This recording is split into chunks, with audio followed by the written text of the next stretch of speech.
Start first, right? Mm-hmm. Hi everybody, it's Lois from Fitness Coaching. I'm here today talking about how to stay sane over the holidays. I'd like to introduce you to my two wonderful guests today, and we're going to talk about them in a second. But before we get started, in December we're going to be talking about knees and hips. So make sure you stay tuned for that one. That's going to be the last Monday of December. As we go along today, if you have any questions or you want to chime in and ask us something as we're talking, please do. Just message us in the bottom and we will either try to reply instantly or try to reply at the end of our talk today. So today I'd like to introduce you to Evelyn Cucciara, who is the owner of The Toy Tamer. She is The Toy Tamer. She offers parents help who are tired of drowning in toys. That's me. And I know a lot of you out there that are watching are feeling the same kind of thing. She also gives kids a system so that the kids can take over, and they love cleaning. So that's a super win, I think, for everyone, both the parents and the children. We also have Pam Etzin, who is the owner of An Eye for Detail. And Pam is a wardrobe consultant who believes that most of us just need a little tweaking and knowledge of our style. So she can take something from very simple and turn it into totally fabulous in a very short period of time. So welcome, ladies. Thank you. Thank you so much for coming today. This is awesome. So we are talking about how to stay sane in the holidays. And those of you that are watching out there know that staying sane is one of the biggest things around the holidays that we all struggle with. I know I struggle with it. You guys struggle with it too. Absolutely. Mm-hmm. And a lot of our clients struggle with it first. So let's talk about the clients from your perspective. So Evelyn, what's your perspective? How do you think what's like the biggest stressor about the holidays in your world? In my world, the biggest stressor is that they already have too many toys and there's nowhere to put them, and then more toys are just around the corner. Yeah. So the moms are already envisioning they can't even walk into the playroom, and yet where are all the new Peppa Pigs and the new Legos going to live? So it's almost sucking the fun out of Christmas when you're a mom, because you really want to go out and get things for your kids so you can see their faces light up with the excitement of what they're getting new. And meanwhile, you're thinking, oh my gosh, where's it going to go? You know, it's almost like the straw that's breaking the camel's back. Every year comes around. Yep, I feel like that. How about you? For me, a lot of events are happening. So because I do what I do with the clothing, it's the Hanukkah cards, Christmas cards, it's the outfits, it's wanting everyone to be in line, have the things to wear so they look like a family, feel pretty and happy, and, you know, just have the right things to go out in. You know, it's so funny that you say that, because we were just talking, my husband and I, about getting family photographs. And I said to myself, I'm like, oh, what am I going to wear for that? And I have to think about that too. And I'm sure there's people that have done that way far in advance. But if you're working and I feel like all of a sudden it's Thanksgiving and everything is coming upon you. And if you don't get everything ready a little bit in advance. Right. Because it could be fit. You could have things even that you have in your mind that you're thinking, oh, my kids will wear this. Does it fit? Yeah, big question. Oh, this morning I had a Will they wear it? Yeah. As they get older, they have opinions. You know, will they wear it? You might want everybody wearing the cute little poodle sweater with, the little wreath around the neck, but your 12-year-old boy's not going to be wearing that. You might want him to. Chances are. So true. He's not wearing that. Yeah, my son this morning, we put it on a pair of pants, and I was like, oh, these fit 2 weeks ago. They don't fit anymore. Yeah. Growth spurt. This much too fit. Yeah. Once you get a picture just from the knees up. Growth spurt. That's why he's been eating so much, I think. So Pam, why don't you start with this one? So what are some things that you recommend to manage the holidays and to stay sane? Because it is such a time crunch, and because it can be such a stressful time, I'm a believer of being prepared. So that to me is, for example, shop early. Shop early for gifts, shop early for the outfits, so there's no overwhelm and craziness, and you just feel like you're prepared. So shop early. Shop early. Show everybody shop early. Get out there. And have a list. Know what you need, but shop early so there's not that anxious. I've got to find it. Where am I going to find it? And then spending too much. So what do you say to those people that say, I have to have a list, but what do I put on the list? Okay, so think about what it is that you want to do. If you're creating a holiday card, do you want your family to be in similar outfits, or do you want each personality to shine through? So there's different philosophies. I say talk to your family, get an idea, unless they're really little, and then you're telling them what to do. But get an idea of really how you see it. Do you want it to be comfortable? Do you want it to be more formal? Do you want it to be free form and blue jeans, or do you want everybody in jeans with the matching top, or whatever it is? So again, be prepared. Think about how you see that card and how you want it to look. Awesome. Awesome. How about you? For me, one of the most important things is to clean out your space. Because and we all have playrooms. Well, my kids are bigger now, but when you have little kids, everybody has a playroom that has things that the kids don't play with anymore. Whether it's a stroller that only has, a wheel that's broken, or if it's something that they've outgrown. Look at the big things first. Is there a big Hot Wheels thing that nobody's playing with anymore? Get rid of it. Move it on to somebody else who could use it. Donate it. I'm not suggesting you throw it out. Donate it to somebody else. But take a look. Have they outgrown toys? Is your 3-year-old no longer need stacking blocks? Yes, is the answer. So get rid of the things that they've outgrown. Now, sometimes people don't want to get rid of things because they have emotional ties to them. That's well and good.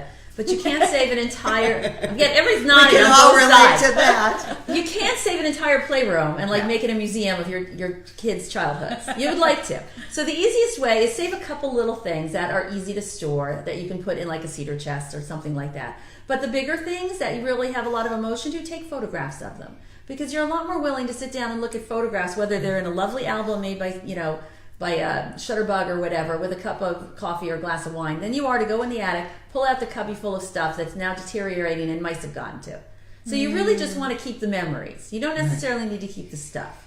So step one is clear through the stuff that nobody wants, nobody likes, nobody's playing with, or is broken. You know what? It's also a nice opportunity to teach about giving and donating. Yeah, definitely. That's a nice place to start. Let somebody else enjoy it. And if you need some tips. If you need someone to pick up extra toys or extra clothing, absolutely. I love the vets. It's pickupplease.org. You go on that website, you tell them what Say you got. that again slower. Pickupplease.org. So you don't have to find anybody to pick it up, because sometimes donating toys is difficult. But they will pick up toys, and you just tell them how many bags you have, you schedule a time for them to come, and poof, it's gone. You don't even have to be home. Wow, that's a And it all goes to charity, so it's great. That's great. And there's clothing organizations too, because there's so many people in need, especially out in California and just so many places. Besides Dress for Success, which is awesome, there's so many shelters and different companies that the Red Cross right now is looking for clothing. So children's, all kinds. And of course we're getting close to coat drive time. So I was on a website the other night looking for some new undergarments, and it was called Hanky Panky. The name of the undergarments, and they actually take bras and underwear and recycle them. That's awesome. You can send it in, and you can recycle it, and they'll actually make it into the carpet fibers, like the underneath of the carpet, Like the padding. Yeah, That's very cool. wonderful. And it couldn't cost much to mail those in. They don't weigh anything. No, and then you're not throwing them in the landfill. Yeah, so exactly. that's great. Yeah. So Pam, what do you do yourself to prep for the holidays? Well, I like to be prepared. So, again, I'm going to say shop early. Okay. I really am a believer of that, and it does include shopping sales and things like that, but always having a plan. Limit gifts.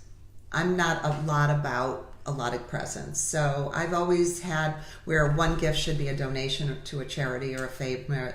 It was Wild WWF for the animals or something like that. So I find it becomes too much about the money, and I want it to be about us, family, friends. So limiting gifts I found very helpful in addition to shopping early. Great. How about you, Evelyn? What do you do to prep? What I do is I'm a list maker. I mean, I love to make lists. I love to think things through so I don't miss anything, so I only have to go to the store once or whatever.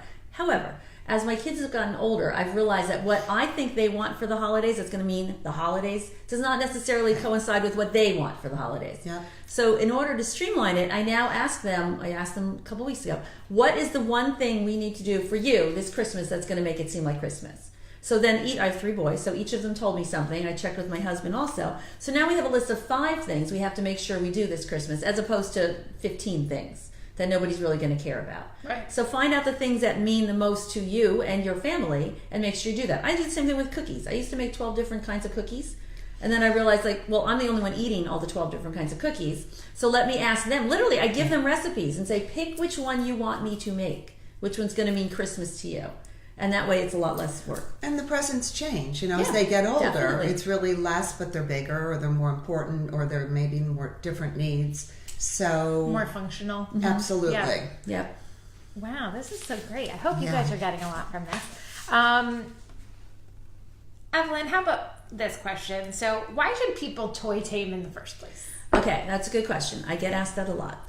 The first immediate, like, put out the fire reason is because you walk into your playroom and you're stepping on Legos, or you're tripping on Peppa Pigs, or Matchbox cars are everywhere. I mean, that's an obvious reason. That's my world. Okay, Yeah. so that's why you should organize your playroom. Right. The question, though, is why should you toy tame? Because toy taming goes beyond that. It goes beyond to the point where we put in the right structure and the right system so that your kids actually love to clean up the toys. And I know it sounds like I'm talking about flying unicorns, but it really does work because it works off of immediate gratification. So you need labels, you need pictures of the actual toys and such like that. And the real reason, though, to toy tame is because it teaches your children executive functioning skills. We're raising kids these days who cannot do anything because we don't let them to be in charge of absolutely anything. So as a result, when they're a tween, they're kind of bossing you around. Get a little bit older, as they're in high school, now suddenly they're looking to you to run their entire life. And then we end up with freshmen at college who don't know anything and can't do anything because they don't even know how they got to the school they're in. Because their parents drove the whole bus. So can you say that one more time? Executive functioning skills. You teach Executive functioning skills. It's one of those things in life. If your child learns how to be organized at a young age, they learn how to organize not just their surroundings, but their life. As they get older, they can compartmentalize because they're surrounded by, for lack of a better term, compartments in their playroom, where this goes in this compartment because there's a label there. As they get older, their brain thinks that way. This is my homework compartment. This is my schoolwork compartment. This is my family compartment. But if they're surrounded by this, that's how their brain always thinks. So you have a high school senior who's like this, and then what? And they never know how to focus Exactly. on one thing. Yeah, Correct. yeah, Yep. absolutely. What's the prime age? 2 to 10. 2 to 10. 2 to 10. It's not too late. No. Because I also do a lot of like arts and crafts areas for your tweens. I do a lot of homework areas, sports closets, anything that has to do with a child. I will go in and put a system so that child can keep it neat, organized, so they can find what they need when they need it. Great. I thought you were going to say like 2. No. Plus, it works also great for like other people in your home. Yes. So your husband knows where things belong. Your cleaning lady knows where things belong. The grandparents who come in know where things belong. And it's great also because it limits how much toys the grandparents buy. If they see there are 14 cubbies and all those cubbies are already full and they're bringing some whole new concept around, where's it going to go? Even if they don't voice this, subconsciously they realize it. Meanwhile, if you have a cubby full of Hot Wheels cars, they can give them more Hot Wheels cars because they're going in the cubby. Right. It's a whole interesting world that you never thought about, right? Right. So, Pam, the big question that comes up in my mind, especially now that it's this time of the year, what colors are good for people? How do people know what looks good on them, color-wise? Well, first of all, it's holiday time. So I'm going to start with, we all want to have a little bling. You have Notice, mini earrings. Right? I didn't. Just little touches, a great red scarf. Adding some festive pieces is really fun, but color is really important because what it does is, A, it gives us confidence, it brings people to us. So how do they know? Most people really don't know. So a little suggestion, get some colors, get some pieces that are in your wardrobe and stand in front of a mirror and look at yourself. Do you like yourself in it? Add red. Do I look good in red? Yeah, see, I don't look good in just beige. Without the red, not good. You see, white is a tough color. Yeah, so by demonstrating, here see, we are. I look Evelyn is very kind of, blah. right.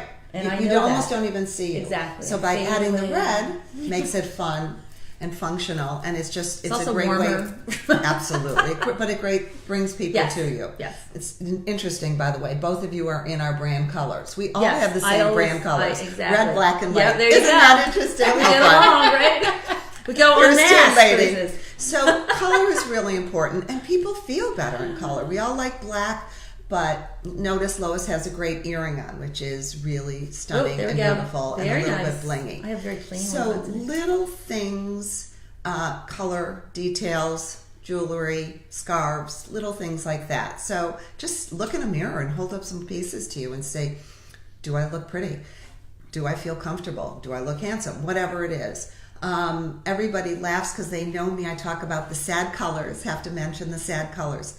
Pale colors are really difficult to wear. Brights are going to be easier. Everyone can wear red. Yes, there's different reds. People say, I can't wear red. Yes, you can. It just depends on which red.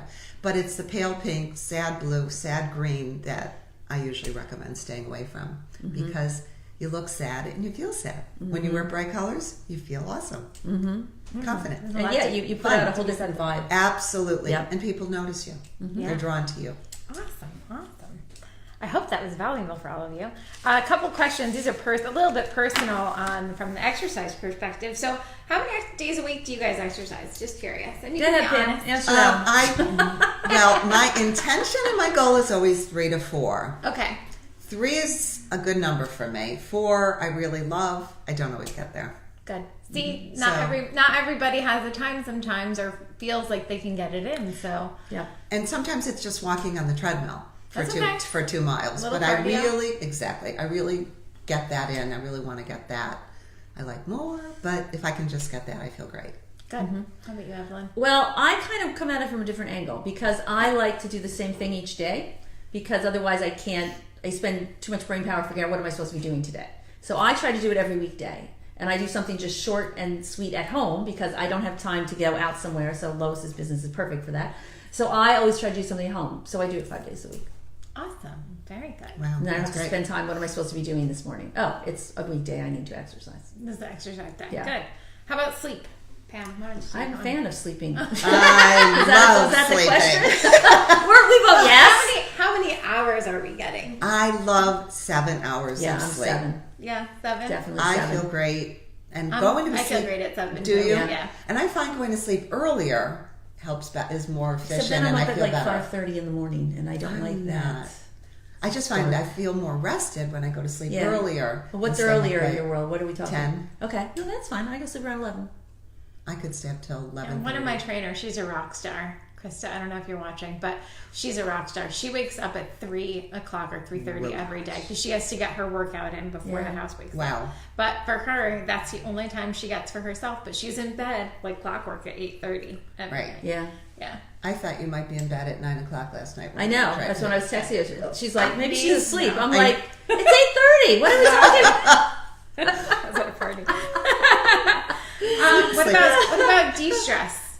What do you do to de-stress? I love to read. I'm a big I was going to reader. say the same thing. I love to read. When I'm not at a customer's, I block out a lunch hour, literally 60 minutes that I eat lunch and I read a book, a fiction book. I every enjoy day. that. In the summer, and I love putting my hands in the soil, planting flowers, I gardening. don't like that. find. Come to my house and do No? that. 'Cause I like flowers, but I don't like gardening. I find that grounds me to the earth. I just feel I will connected. go over and smell the flowers. That's where it I is. love that. I like the after effects of gardening. Yes, I'm right there. I need instant garden. Although you do have to wear gloves, I have to Yes. admit, for my manicure. Yeah, But to keep the manicure looking nice. have to have that. Favorite form of exercise? I don't have a favorite form of exercise. I am one of those people that have yet to jump on ooh, this is fun and I really like this bandwagon. Okay. I have not found that. But you do it anyway. I do it anyway. But out of my choices, I like yoga the best. Okay. I think. Good. Because it's calm. Good. But you will never, if you ever see me running outside, you know something's wrong. I've been taken over by aliens. Something is definitely wrong. How about you, Jen? I like fitness classes with music. I okay. find it gets me going, and it's just fun, and it's energetic for me. But any exercise where somebody is motivating me, like, you can do it, 10 more. Oh, that's Awesome. interesting. That wouldn't motivate me at all. I'd be like, no, That's I what's can't. I great. love That's what's that. great. There's so many different varieties. out Exactly. there. I Right. love somebody cheering us on. Considering it's Thanksgiving, and I always ask about food because I'm a foodie. What do you like to cook? And if so, healthy recipe. You want to go first? Sure. Does brownies count? No. Well, yeah, Depends if you put That's black a sometimes. beans. If you're It's putting a- black beans in them, yeah. Okay, so brownies we do love, but seriously, there's a bean salad that I make because it has avocado, different beans. So I'm all about color and function and taste. It's Even easy. with what you eat, which is great. Yeah. It's really easy. It's delicious. It goes with everything, and it's pretty. So I love my bean salad. Very nice. And to get that recipe, you just email me and I'll email Pam. Happy to share. Easy is good. Okay, so I have 3 boys who all have different eating styles, and I believe there are 2 things in life that they will all eat, and one is chicken and one is pasta. So I, years ago, came across this pasta recipe that I absolutely love because my husband's Italian, so we don't do jar sauce. It has to be made from scratch, but who really has time to make from scratch? So there's this recipe. Okay, so wait, you're going to love this recipe. I jar it, though. Okay, that's good. This is just like when you need dinner within an hour. So this recipe is so simple. So you take a small pot, okay? Take a couple tablespoons of butter. It could also be olive oil. It could be coconut oil. It could be anything you want. Put it in there. Take a half an onion. I use an organic one, so I scrub it and I don't even peel it. I just cut it in half, skin and all. Put it upside down in the butter or the oil. Take a can of tomatoes, the big can, chopped up ones, dump it on top. Put the lid on it and cook it for like 40 minutes. After the 40 minutes, take the onion out. You just carefully pick it up because it's solid. That's why I keep the root on it, so it's easier to get it out. Discard that, and then my kids don't like chunky sauce, so I pulverize it with the hand stick blender. The best sauce you've ever had in your life. That's pretty easy. It is so good. Simple. So simple, so good. And then I just put it on top of pasta and everyone eat it. And you can put veggies in it or whatever else you want too. But it's homemade sauce and it has it tastes almost like a vodka sauce, but there's nothing in it that would give it the fat from that.